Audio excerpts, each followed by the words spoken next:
Baik pemirsa, kita akan langsung menuju ke situasi terkini dari Istana Kepresidenan Jakarta, di mana Presiden Republik Indonesia Prabowo Subianto menerima kedatangan dari Wakil Perdana Menteri Australia Richard Marles yang memang berkunjung ke Jakarta, ditugaskan untuk mewakili Australia pada pelantikan Presiden terpilih Indonesia Prabowo Subianto. Selama ini Indonesia merupakan salah satu mitra terdekat Australia dan tahun ini menandai 75 tahun hubungan diplomatik bilateral. Australia berharap dapat bekerja sama dengan Presiden Prabowo Subianto ataupun presiden yang dilantik beserta kabinetnya untuk lebih memperdalam kerjasama antara kedua negara.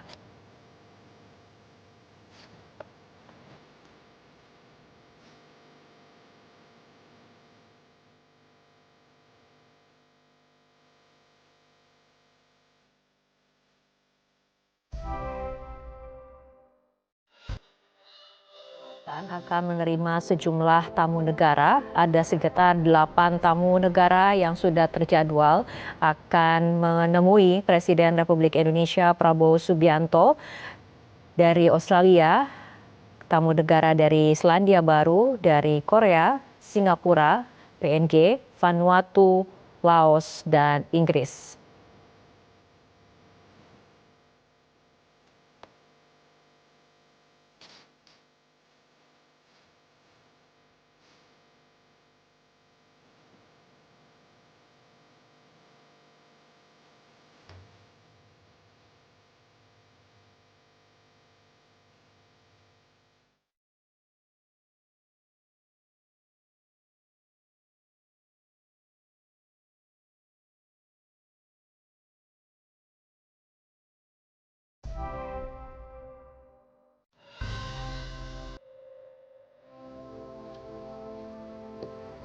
Pemirsa, kita akan lanjutkan kembali perbincangan. Mas Burhan, kita lihat Presiden Prabowo sudah memulai tugasnya menerima kunjungan dari sejumlah perwakilan tamu negara, tadi dari Australia seperti itu. Tapi kita kembali dulu kepada isi dari pidato perdana Presiden Prabowo Subianto yang kemudian tadi mendapatkan standing applause ya, mengenai kemudian pemimpin ini harus bekerja untuk rakyat, bukan bekerja untuk kerabat atau keluarga.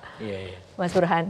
Iya, memang ini ada perbedaan cukup besar ya antara pidato Pak Prabowo setelah dilantik sebagai presiden dibanding ketika beliau berkampanye untuk terpilih sebagai presiden 2024. Jadi di periode jelang Pilpres 2024, narasi yang dipakai oleh Pak Prabowo narasi, kalau istilah teknisnya namanya co-branding.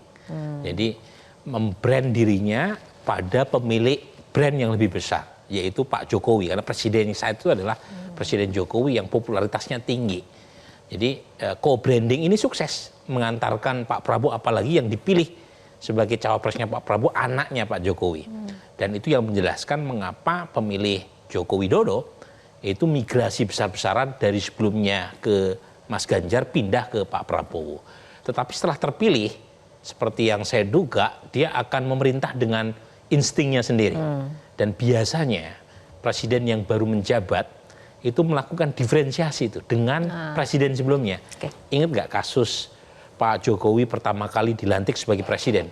Waktu itu kan belum lama setelah dia dilantik, beliau melakukan kunjungan ke Hambalang Wisma Olahraga yang mangkrak ya pada masa Pak SBY. Ya. Itu yang diingat oleh publik bahwa Pak Jokowi yang saat itu baru terpilih sebagai presiden, itu ada dua itu pesannya. Satu, menunjukkan bahwa Pak Jokowi anti korupsi, karena Hambalang itu dianggap sebagai simbol kegagalan pemerintahan sebelumnya. Yang kedua, sekaligus menunjukkan bahwa Pak Jokowi ingin dilihat sebagai pemimpin yang hands on. Nah, untuk kasus sekarang, Pak Prabowo ingin menunjukkan saya berbeda loh, saya tidak mengurus atau memprioritaskan kerabat loh. Itu eksplisit tuh. Meskipun lagi-lagi statement ini bisa juga kembali ke alamat pengirim. Karena kan banyak juga kan keluarga besar Pak Prabowo yang berkiprah di politik. Jadi hati-hati ketika mengirimkan pesan kepada publik. Kalau tidak hati-hati bisa kembali ke publik. Nah untungnya dalam daftar nama yang diundang oleh Pak Prabowo dalam audisi, hanya satu nama kan yang punya hubungan keluarga. Namanya Thomas Jiwandono. Itu pun posisinya konon ya sebagai wamen bukan menteri ya. Tapi kalau misalnya tidak hati-hati ke depan nanti statement Pak Prabowo bisa dipakai untuk dialamatkan kembali kepada Pak Prabowo. Tapi lagi-lagi ini bagian dari diferensiasi suatu hal yang menandai bahwa Pak Prabowo pengen menunjukkan sebagai figur yang berbeda dengan Pak Jokowi, sekalipun Pak Jokowi punya kontribusi elektoral yang besar buat kemenangan Pak Prabowo. Oke, mengenai ajakan dari Pak Prabowo dalam pidatonya untuk kemudian seluruh komponen bangsa solid, ini pesannya apa artinya, Mas Burhan? Ya, ini tidak lepas dari karakter Pak Prabowo. Kalau kita lihat 2014 ketika Pak Prabowo maju sebagai calon presiden, saat itu juga beliau membangun koalisi raksasa ya. Jadi ada Golkar, ada Gerindra, ada Demokrat, ada PAN, besar sekali waktu itu. Ya. Kemudian ketika beliau menang 2024, beliau berkali-kali mengatakan pentingnya persatuan elitnya. Di tengah tantangan geopolitik yang tidak mudah. Bahkan PDI Perjuangan pun dia buka pintunya lebar-lebar jika ingin bergabung. Ya. Belum lagi partai-partai pendukung Mas Anies maupun Mas Ganjar juga diajak. Ya. Dan kita lihat misalnya PKB, kemudian PKS, ya, kemudian P3, Nasdem mengatakan siap untuk bergabung tetapi tidak menitipkan kadernya di kabinet. Tapi overall lagi-lagi menunjukkan bahwa Pak Prabowo itu sangat terbuka untuk mengajak semua kekuatan untuk bergabung. Nah, catatan negatifnya adalah keberimbangan jadi kurang kan. Jadi kita khawatir juga kalau semua kekuatan ditarik ke dalam, itu kemudian proses checks and balance tidak terjadi.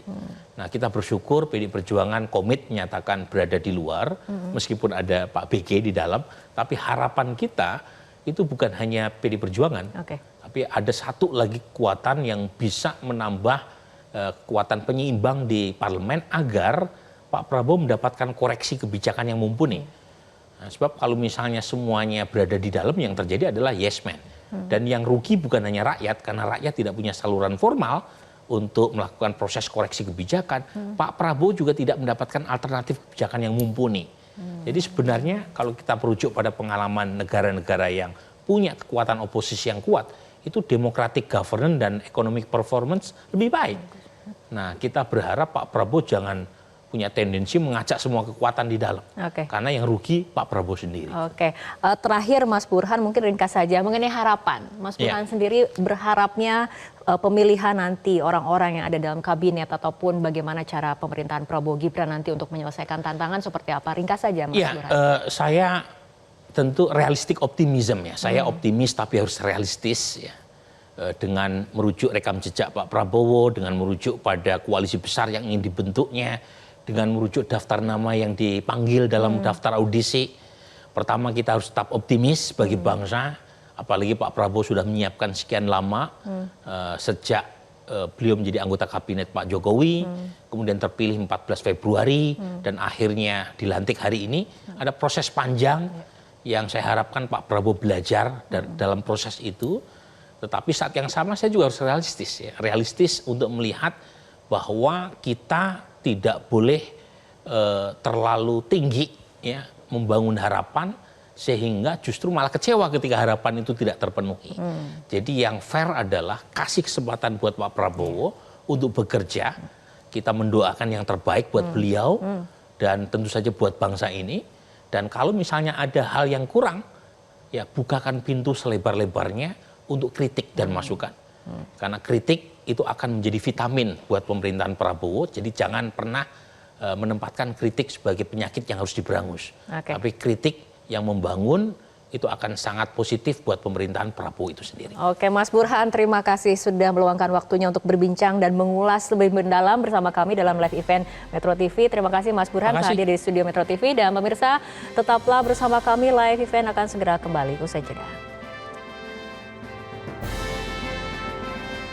Jelajahi cara baru mendapatkan informasi. Download Metro TV Extend sekarang.